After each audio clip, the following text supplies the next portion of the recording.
నమస్తే, welcome to AV news. Andhra Pradesh రాజకీయాల్లో కుల రాజకీయాల అంశం మరోసారి చర్చనీయాంశంగా మారింది. జనసేన అధినేత పవన్ కళ్యాణ్ పై వైఎస్ఆర్ కాంగ్రెస్ పార్టీకి చెందిన కొందరు నేతలు చేస్తున్న వ్యాఖ్యలపై తీవ్ర రాజకీయ విమర్శలు వ్యక్తమవుతున్నాయి. కూటమి పెరుగుతున్న ప్రజాదరణను దెబ్బతీయాలనే ఉద్దేశంతో వైసీపీ కులాల మధ్య విభేదాలు సృష్టించే ప్రయత్నం చేస్తుందని ప్రత్యర్థి వర్గాలు ఆరోపిస్తున్నాయి. కుల ఆధారిత రాజకీయాలను ప్రజలు అప్రమత్తంగా ఉండాలని, సమాజంలో విభజనకు దారితీసే రాజకీయ ధోరణులను గుర్తించాలని పిలుపునిస్తున్నాయి. ఈ నేపథ్యంలో రాష్ట్ర రాజకీయాల్లో తాజా పరిణామాలు ఆసక్తికరంగా మారాయి. మీకు పదవులు పోయినట్టే తాడు తీసినట్టే కదా, మీరు కూరలు పీకిన పాముల్లా ఇంట్లో కూర్చున్నారంటే తాడు తీర్థం కదా. తాడు తీర్థం అంటే వచ్చి చర్మం పీకమని కాదు, అధికారం లేకుండా చేస్తానని చెప్పారు. అది చేశారు కదా. 150 సీట్లు 11 సీట్లు తీసుకొచ్చాం కదా. ఇంకెందుకంటే మీ బతుకులు మళ్ళీ అడుగుతాకంటే మీకు సిగ్గు లేకుండా రోడ్డెక్కి మాట్లాడుతున్నారు మీరు. మళ్ళీని తాట తెత్తు అంటే బ్లేడ్లు అయి పట్టుకుని బ్లేడ్ బ్యాచ్లాగా కోసారు. మీకు మళ్ళీ గొట్టలట్టుకొచ్చి నరికారు. అధికారం నుంచి తప్పించడం తాట తీయడం కదా. మీరు ఎలా ఉన్నారంటే ఇప్పుడు అంటే బాగోదని బయటకు వచ్చి మాట్లాడుతున్నారు తప్ప మీలో ఎక్కడెక్కడ జీవకళ్ళు. మీకు రాజకీయం ఉంటే దర్పం, మీ అధికారం అంతా మేము చూసాం. మాట్లాడితే బూతులు తిడతాం, మాట్లాడితే ఎవరినైనా సింగులర్లో మాట్లాడతాం. మీ జబ్బు పోదు, ఇంకా పోలేదు. ఎవడు జైలుకి వెళ్తాడు, ఎమ్మెల్యే అయిపోతాడు అనుకుంటున్నాడు తప్ప ఈ చేసే తప్పులు ప్రజలు తెలుతాయని ఎవడు అనుకుంటలేదు. అలా అయితే ప్రతి ఓడు జైలుకి వెళ్ళి వచ్చేస్తారు. ఒకసారి సింపతి కోసం జైలుకి వెళ్ళి ప్రయత్నం చేసి ప్రభుత్వాన్ని రెచ్చగొడుతున్నారు అనేది ప్రజలకి తెలియజేయాల్సిన అవసరం ఉంది. కాబట్టి నేను ఈ ప్రెస్ మీట్కి వచ్చాను తప్ప లేకపోతే అసలు జగన్మోహన్ రెడ్డి టాపిక్ అసలు నేర్చుకోదలుచుకోలేదు. వాళ్ళు ప్రతిరోజు మాట్లాడుతుంటే ఎంతకాలం భరిస్తారు? 2 సంవత్సరాలు చూసాం. అనవసరం అత్తమానం వెళ్తాం మనకి ఎందుకని. కానీ ప్రతిరోజు ఇంకా అదే పనిలో ఉన్నారు కూర్చుని. ఏం జరిగినా సరే తెలంగాణలో ఎవరో ఒక బిడ్డ చూడాలని చివరి కోరికని ఒక అభిమాని అడిగితే వెళ్ళేటందుకు అన్నయ్య నువ్వు రమ్మన్నాడు, ఈయన వెళ్ళిపోయాడు. ఇదేంటిది? దానికి కూడా ఒక కామెంటు. అసలు నీకు సంబంధం లేని విషయం కదా అది. చావు బతుకులో ఉన్న వ్యక్తో లేకపోతే ఎవరో నాకు ఆఖరి కోరిక నన్ను రమ్మంటే ఆయన ఎంత ఖాళీయో చేసుకుని తెలంగాణలో మన మీద అవిశ్వాసం కూడా ఉంది. కానీ మనం వెళ్ళాలి, ప్రజల్లో ఉండాలనే ఉద్దేశంతో ఆయన వెళ్ళాడు. రాష్ట్రంలో కాపులందరూ పూర్తిగా నిరాశలో ఉన్నారని నిన్న వేదికగా వైసీపీ కాపు నేతలందరూ చెప్పిన పరిస్థితి. అంటే రాజకీయ కాపు కార్పొరేషన్ కూడా పూర్తిగా నిర్వీర్యం అయిపోయింది. చైర్మన్ సుబ్బారాయుడు కూడా మామూలుగా ఏదో తిరుగుతున్నారని అక్కడ కామెంట్. గత 5 సంవత్సరాల్లో వాళ్ళు ఏం చేశారో, ఈ 5 సంవత్సరాల్లో ఈ 2 సంవత్సరాల కూటమి ప్రభుత్వం ఏం చేయలేదో కూడా మీరు చెప్పండి ఒకసారి. మీ కార్పొరేషన్ చైర్మన్ కూర్చోబెడదాం.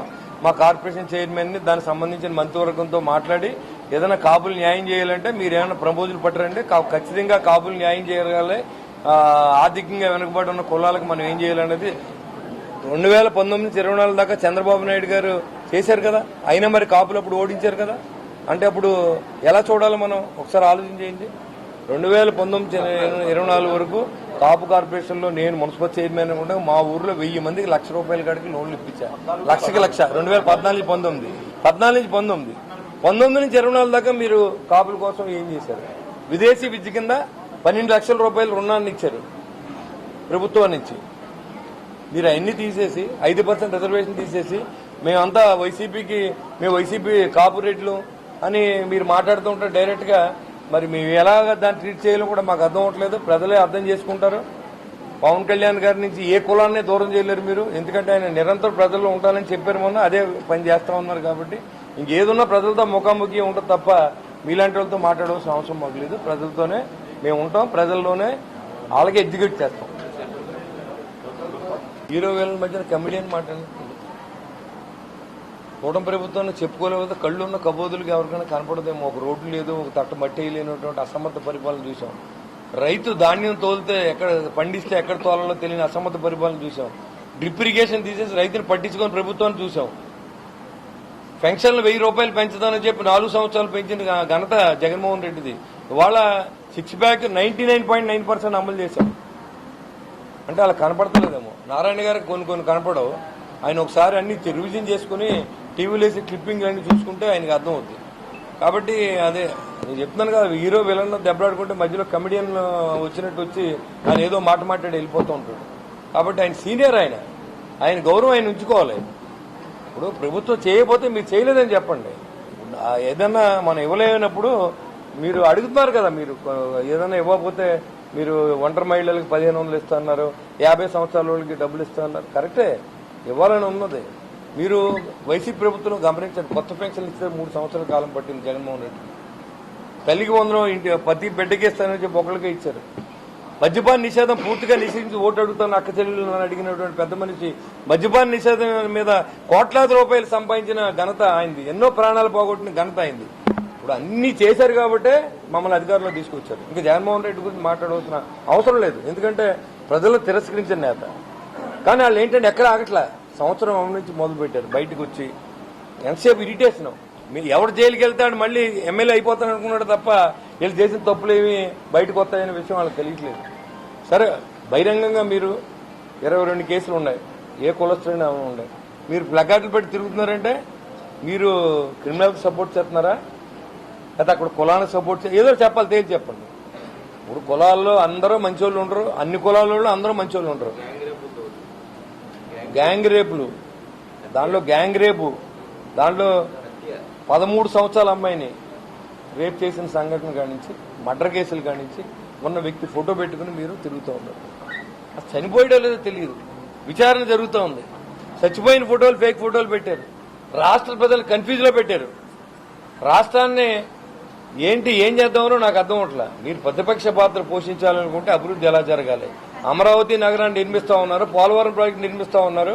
ఇవాళ విశాఖ ఉక్కుని ఎన్ని ఎకరాలు ఉంటుందో అన్ని ఎకరాలు అమ్మేస్తే అప్పు తీరిపోద్ది అన్నటువంటి పెద్ద మనిషి జగన్మోహన్ రెడ్డి మళ్ళీ అదే విశాఖ ఉక్కుని ఇవాళ నిధులు కేటాయించి కేంద్ర ప్రభుత్వం 11,000 కోట్లని మళ్ళీ ఇవాళ లాభాల బాటలో నడిపించినటువంటి ఘనత ఈ కూటమి ప్రభుత్వం తగ్గుతుందని నేను తెలియజేస్తా ఉన్నా.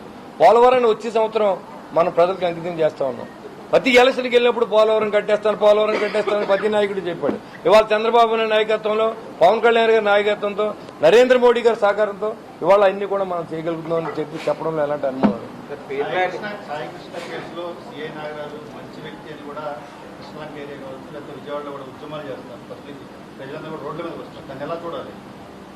పబ్లిక్ లో ఎక్కడ రెస్పాండ్ అవ్వలేదండి. ఈ రాజకీయ నిరుద్యోగులు మాత్రం దాని కేసు. అప్పుడు చాలా మందికి అన్యాయం జరిగింది, చాలా కుటుంబాలు అతని వల్ల ఇబ్బంది పడిన వాళ్ళు అందరూ కూడా హ్యాపీగా ఉన్నారు. వాళ్ళతో పాటు అతను ఒక్కడే కాదు, గంజాయి అనేది నిర్మూలించిన వ్యక్తిగా నేను చూశాను. నేను మీడియాలో గంజాయిని పూర్తిగా కృష్ణలంకలో నిర్మించిన వ్యక్తి సిఏ నాగరాజ్ అని చెప్తా ఉన్నారు. అక్కడ ఏం జరిగింది అంత మాత్రాన్ని చంపేయమని ఎక్కడా లేదు. దానికి నేనేం సపోర్ట్ చేయను. చట్టాన్ని మన చేతులు తీసుకోవాల్సిన అవసరం లేదు. క్రిమినల్ అది ఏదైనా జుడిషియల్ గా వాళ్ళు ఏం చేయాలి తప్ప అక్కడ ఏం జరిగిందో తెలియకుండా మన ఊహాగానాల మధ్యన సిఏ నాగరాజ్ చంపేశాడనో లేదా ఇంకోడనో ఇవన్నీ ఇది కరెక్ట్ కాదు. కాబట్టి అది సిట్ వేశారు, వచ్చి రిపోర్ట్ బట్టి మనం మాట్లాడుకోవాలి తప్ప ఊహాగానాల మధ్యన డెడ్ బాడీ ఫోటోలు పెట్టేసిన వ్యక్తులే చెప్పాలి దానికి సమాధానం. ఏదైనా ఉంటే కోర్టు కూడా రేపు పొద్దున్న 29వ తారీఖు లోపు మరి ఆయన చెప్పన్నారు కదా, ఈ బాడీ ఎక్కడ ఫోటో తీశారని మళ్ళీ చెప్తున్నాను నేను. రాంబాబు గారు మీరు తీశారు, కరెక్ట్ గా కోర్టుకు పెట్టేయండి. సిఐ నాగరాజుకి కానీ పోలీసుకి కానీ శిక్ష పడే బాధ్యత మీరు తీసుకోండి. ఖచ్చితంగా ప్రభుత్వం మీకు కూడా సపోర్ట్. పవన్ కళ్యాణ్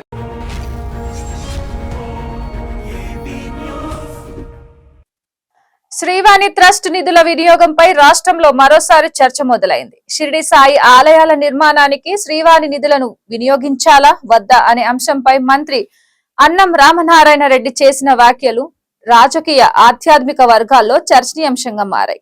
హిందూ శాస్త్రాలలో షిరిడి సాయి ప్రస్తావన లేదని పేర్కొన్న మంత్రి, శాస్త్రాల్లో పేర్కొన్న దేవతల ఆలయాల అభివృద్ధి అలాగే సనాతన ధర్మ పరిరక్షణ కోసమే శ్రీవాణి నిధులను ఉపయోగించాలనే అభిప్రాయాన్ని వ్యక్తం చేశారు. శ్రీవాణి నిధులతో షిరిడి సాయికి ఆలయాలు నిర్మించలేమని చెప్పారు. సో షిరిడీకి వెళ్లే హిందూ భక్తులు కూడా చాలా పెద్ద సంఖ్యలో ఉంటారు. వాళ్ళ మనోభావాలను ఏమైనా పరిగణలోకి తీసుకుంటారా? ఈ నిర్ణయానికి రావడానికి ఏ వైదిక పరమైన ప్రమాణాలు కానీ లేకపోతే ఏ ప్రమాణాలను మీరు పరిగణలోకి తీసుకున్నారు సార్? చట్టపరమైన ప్రమాణాలు ఏమైనా ఉన్నాయా? మామూలుగా మనకున్నటువంటి వైదిక ప్రమాణాలు ఆగమ శాస్త్రాల ప్రకారం అయితే హిందూ ధర్మాదాయ దేవాదాయ ఆలయాలు వాటి పరిరక్షణలోనే ఈ యొక్క శాఖ పనిచేయాలి. షిర్డీ సాయి భక్తులు కూడా హిందువులు ఉన్నారు, ఇతర మతస్థులు ఉన్నారు. సమాజంలో అనేక మంది షిర్డీ సాయి భక్తులు సేవకులుగా ఉన్నారు. కాబట్టి మొదటి నుంచి పౌరాణిక శాస్త్రాలు మన పురాణ గ్రంథాల్లో చూస్తే షిర్డీ సాయి ఆనాడు ఈ యొక్క పౌరాణిక హిందూ ధర్మశాస్త్రాల్లో లేరు. ఉన్నటువంటి వారిని పరిరక్షించడానికి ఆగమ శాస్త్రాలు, వైదిక శాస్త్రాల ఆలోచన ప్రకారమే మనం ఈనాడు వాటిని వృద్ధి చేయడానికి, సనాతన ధర్మాన్ని కాపాడడానికి పనిచేస్తున్నాం. షిర్డీ సాయి ఆలయాలు ఎక్కడ ఏర్పడినా మీరు అన్నట్లు హిందువులు ఉన్నారు, అనేక మతస్థులు ఉన్నారు. అలాగే అనేక రకాలుగా ఆలయాలకి ఆర్థిక స్తోమతలు అందించేటువంటి అనేక మంది ఉన్నారు. కాబట్టి ఆలయాలు వాళ్ళు అభివృద్ధి చెందుతూనే ఉన్నాయి, వాళ్ళు దగ్గరుండి వాటిని పోషించుకుంటున్నారు. కాబట్టి హిందూ ఆలయాలకు చెందినటువంటి ఈ నిధులని హిందూ రక్షణ ఆలయాలకు మాత్రమే మనం ఖర్చు చేయాలి. ఇదే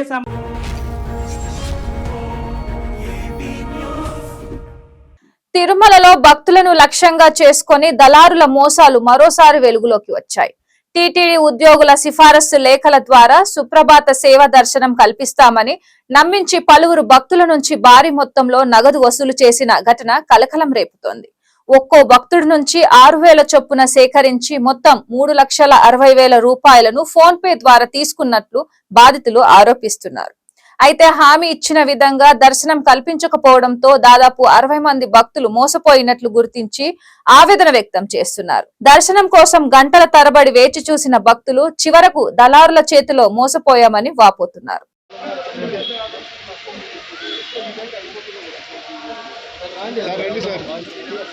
ప్రెస్ మీట్ నిషేధం ఏమైనా ఎవరు చెప్పారు సార్? ఇక్కడ ప్రెస్ మీట్ నిషేధం ఎందుకు అవుతుంది? అవును, వాళ్ళకు లేని పోని చెప్పేస్తే ఎట్లా? ప్రెస్ మీట్ నిషేధం కాదు.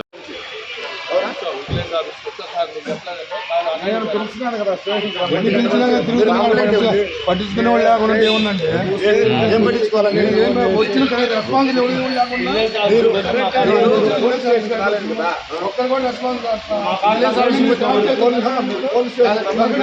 అవునండి. మీరు కంప్లైంట్ పేపర్ ఇవ్వకుండానే మీరు ఇస్తే కదా, మీరు పేరు నంబర్ ఇస్తే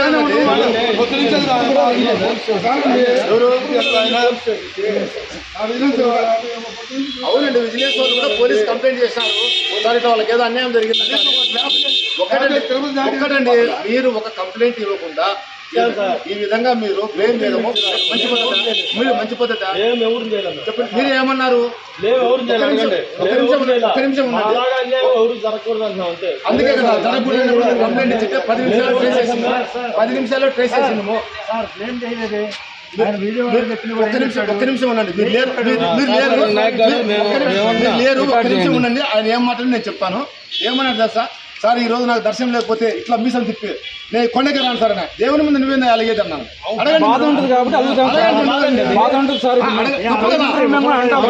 మన దేవుడు అండి ఇది, మన దేవుడు. మన దేవుణ్ణి మనం గౌరవించుకోవాలి. తెలియదు కానీ మేము 6 నెలలకు ఒకసారి దర్శనం చేసుకుంటాం. మేము నడిచి వచ్చాం. మీరు ఎప్పుడైనా ఎక్కారో ఎక్కడ నాకు నడుస్తాను. మేము భక్తుల సేవలో ఉన్నామండి. మేము భక్తుల సేవలో ఉన్నాము. మేమేమి వేరే విధంగా లేదు. సామిరెడ్డి మళ్ళీ చేస్తాం.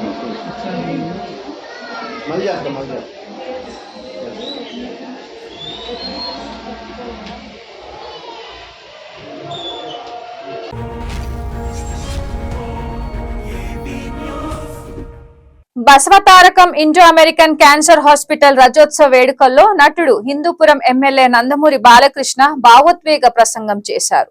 డబ్బు లేక ఏ పేద రోగి చికిత్సకు దూరం కాకూడదన్న సంకల్పంతోనే ఈ ఆసుపత్రి ఏర్పాటైందని పేర్కొన్నారు. తన తల్లి బసవతారకం క్యాన్సర్ తో ఎదుర్కొన్న అనుభవాలే ఈ సేవా సంస్థకు పునాదిగా నిలిచాయని బాలయ్య చెప్పారు. రోగుల ఆరోగ్యం, వారి కుటుంబాల ఆనందమే తమ లక్ష్యమని ఆయన వెల్లడించారు. ఇది కేవలం ఆసుపత్రి కాదు, పేదల ఆశల నిలయం అంటూ బాలకృష్ణ చేసిన వ్యాఖ్యలు అందరినీ కదిలించాయి. Namaskar. Tonight I stand before you not as an actor, not as a public representative, but as a son. A son who still remembers in 1984 when my mother Srimati Basavarama Tarakam Garu was battling cancer. We had access to treatment, but what we witnessed around us stayed with us far more deeply than our own struggle. People were not just fighting disease, they were fighting circumstances. Families were not only worried about survival, but they were worried about affordability. In the midst of her own pain, my mother asked a simple yet powerful question. If we can fight this because we have the means, what happens to those who don't? That was a humble question from a noble heart. And the question became our responsibility. My father, Shri Nandamuri Taraka Ramarao Garu, transformed responsibility into a mission. In 1989, he laid the foundation for this institution with an unwavering belief that no life should be lost because treatment was out of reach. Those early years were not easy. This institution was not built in comfort.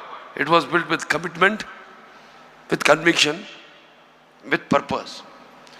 With deep respect, I remember Dr. Kodela Shivaprasad Garu, who was the founder chairman of Basavataruk Indo-American Cancer Hospital and Research Institute, and Dr. Tulsi Parvati Polavarapu Garu, and Sri Kakatiya Venkateshwarlu Garu, who stood by this vision when it needed the most strength. I also remember with gratitude all our former chairman, trustees, and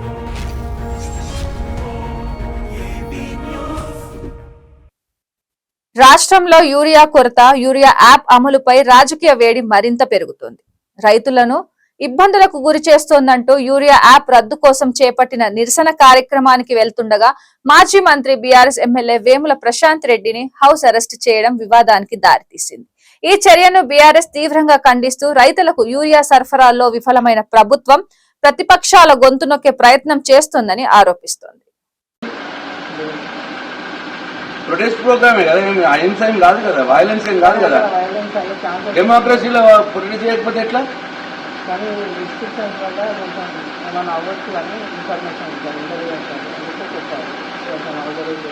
gate ఎందుకు తీయలేదా? తీసుకోరు. Gate ఎందుకు తీసుకోలేదు? అవసరం చేస్తే నా gate తీసుకుంటే నీకేం problem అవుతున్నది?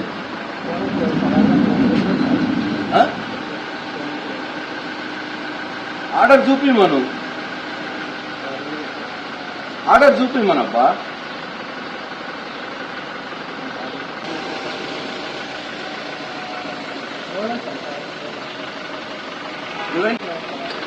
హౌస్ అరెస్ట్ కూడా మేము ఉంటుంది. నేను కూడా గవర్నమెంట్ లో పనిచేసినమ్మా. ఎవరు మీరు చెప్పండి, నేనెందుకు చెప్పాలి?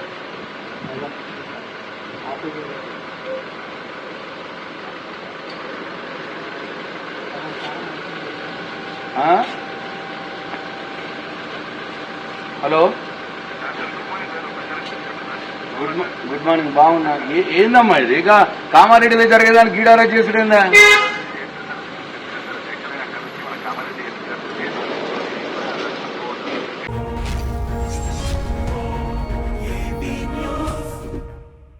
రాష్ట్రంలో రైతు రుణమాఫీ అంశంపై అధికార ప్రతిపక్షాల మధ్య మాటల యుద్ధం కొనసాగుతుంది. ఈ నేపథ్యంలో మాజీ మంత్రి హరీష్ రావు సీఎం రేవంత్ రెడ్డిపై తీవ్ర విమర్శలు గుప్పించారు. రుణమాఫీ హామీకి సంబంధించి గతంలో చేసిన వ్యాఖ్యలు, వీడియోను ప్రస్తావిస్తూ రైతులకు ఇచ్చిన మాటను ప్రభుత్వం నిలబెట్టుకోవాలని డిమాండ్ చేశారు.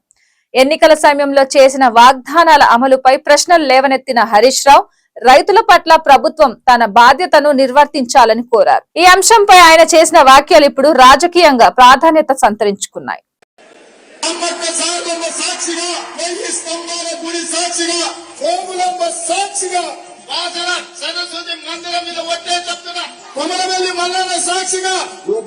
పెద్దమ్మ సాక్షిగా నేను మీకు మాట ఇస్తున్నా.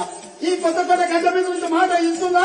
కురుమూర్తి స్వామి సాక్షిగా, ఆర్మూర్ సుద్దుల గుట్ట సాక్షిగా, అనంతగిరి కొండల్లో ఉన్న పద్మనాభుడి సాక్షిగా, నేను యాదగిరి గుట్ట లక్ష్మీ నరసింహస్వామి ఆనగా మాటిస్తున్నా. వెనకు చర్చి సాక్షిగా, 7 పాయల దుర్గమ్మ సాక్షిగా నేను మాట ఇస్తున్నా. పాలమూరు మిత్రుల సాక్షిగా, జాంగీర్పేర్ల దగ్గర సాక్షిగా నేను మాటిస్తున్నా. శివరాం సాక్షిగా, బావోజీ సాక్షిగా నేను మాట ఇస్తున్నా. భద్రాద్రి రాముడు సాక్షిగా నేను మీకు మాట ఇస్తున్నా.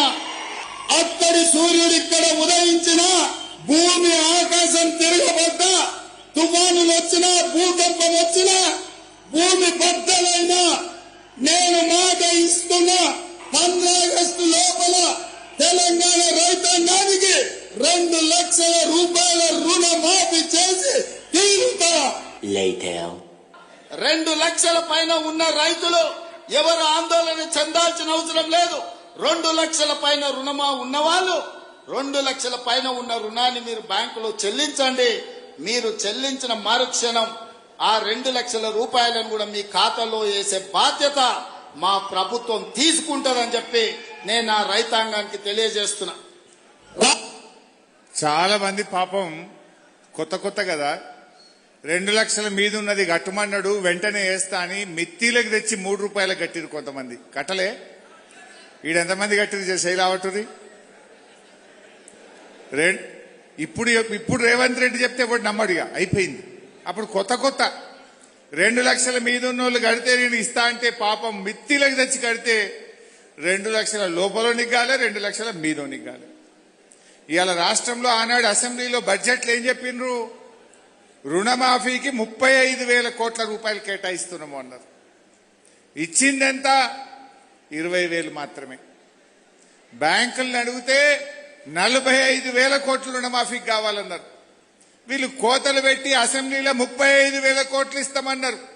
నిజంగా ఇచ్చింది 20,000 కోట్లు, రైతులకు చేరింది 18,000 కోట్లు. అంటే ఎంత మోసమో ఒక్కసారి ఆలోచించండి. కనబడ్డ దేవుని మీద ఒట్టు పెట్టినోడు, దేవుణ్ణే మోసం చేసినోడు మనను మోసం చేయడా? నిజంగా నల్లమల బిడ్డ అయితే దేవుని మీద ఒట్టు పెట్టి మాట తప్పుతాడే? నల్లమల బిడ్డలు ఎవరైనా అబద్ధం ఆడతారా మీరు? మోసం చేస్తారా మీరు? మరి నిజంగా ఈయన ఏమనాలి మోసగాడనపోతే?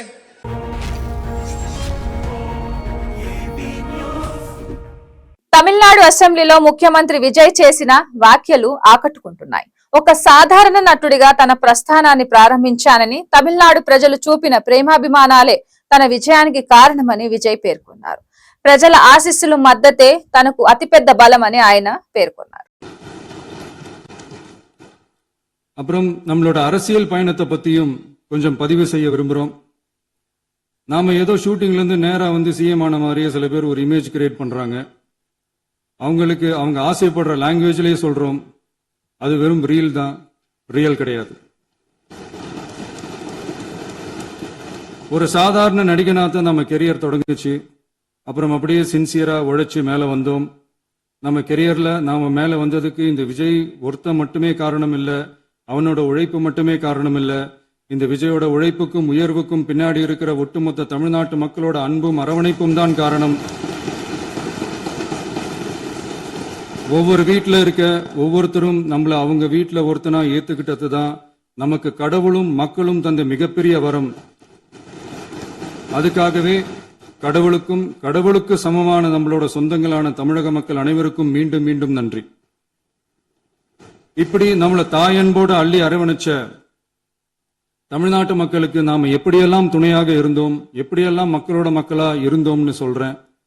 1990ஸ்லயே ரசிகர் மன்றமா இருந்தப்பவே மக்களுக்கு துணையா நிக்க ஆரம்பிச்சோம்.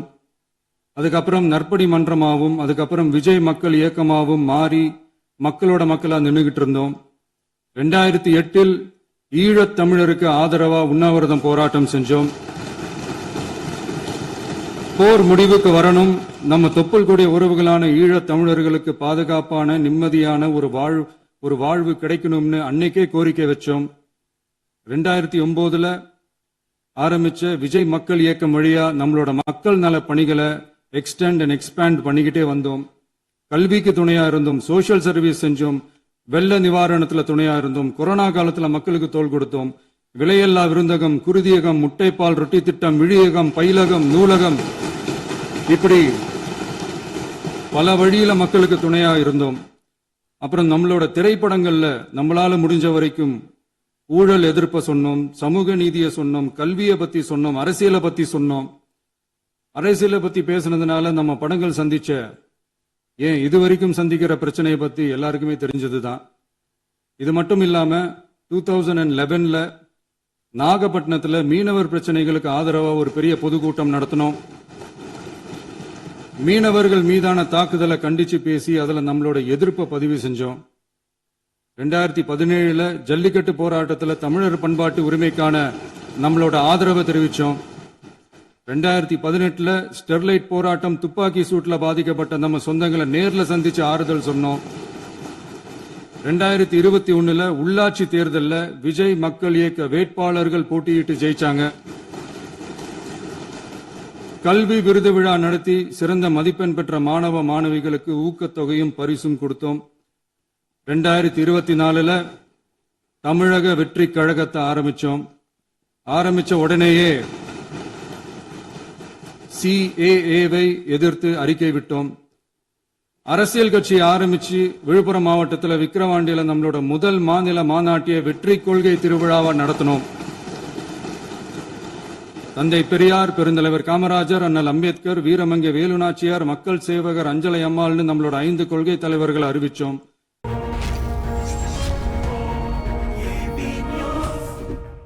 హైదరాబాద్ లోని గుడిమల్కాపూర్ లో భారీ అగ్ని ప్రమాదం కలకలం రేపి వింటేజ్ ఫంక్షన్ హాల్ సమీపంలోని ఫర్నిచర్ తయారీ కార్ఖానాలో ప్రారంభమైన మంటలు సమీపంలోని మరో 2 ఫర్నిచర్ యూనిట్లకు వ్యాపించడంతో భారీ ఆస్తి నష్టం సంభవించినట్లు తెలుస్తోంది. సమాచారం అందుకున్న పోలీసులు, అగ్నిమాపక సిబ్బంది వెంటనే రంగంలోకి దిగి 4 ఫైర్ ఇంజన్ల సహాయంతో మంటలను అదుపులోకి తీసుకువచ్చారు. ప్రమాదానికి గల కారణాలపై అధికారులు దర్యాప్తు చేపట్టారు.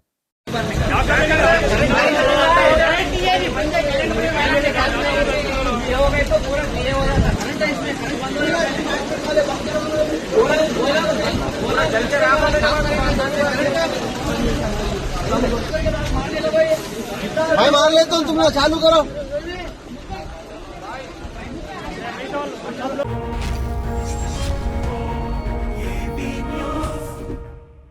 రంగారెడ్డి జిల్లా తుర్కేంచాల్లోని ఓ ప్రైవేట్ జూనియర్ కాలేజ్ వద్ద ఉద్రిక్త పరిస్థితులు నెలకొన్నాయి. ఇంటర్ సర్టిఫికెట్లు జారీ చేయడం లేదంటూ విద్యార్థినులు ఆందోళనకు దిగారు. ఈ సందర్భంగా అక్కడికి చేరుకున్న పోలీసుల వ్యవహార శైలిపై వివాదం చెలరేగింది. విద్యార్థినుల పట్ల దురుసుగా ప్రవర్తించారనే ఆరోపణలు వినిపిస్తుండగా ఘటనకు సంబంధించిన వీడియోలు సామాజిక మాధ్యమాలలో వైరల్ అవుతున్నాయి.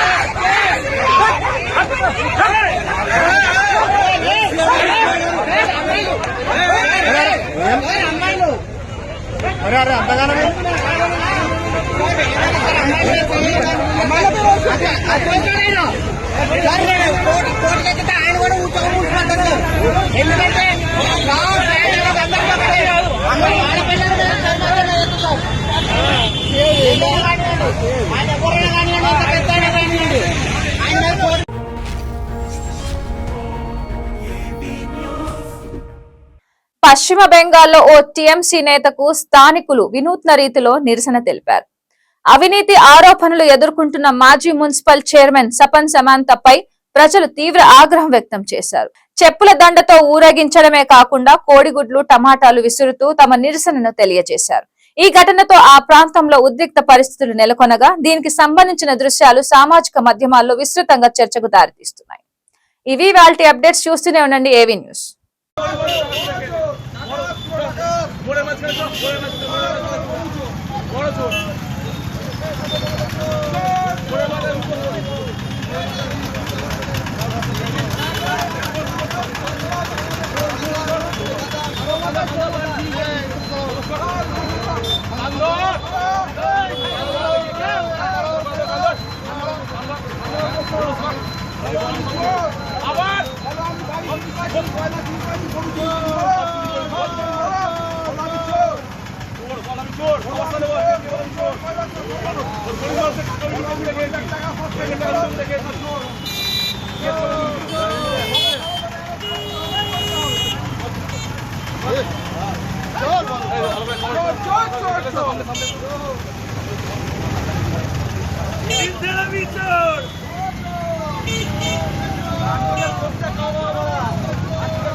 Let's go!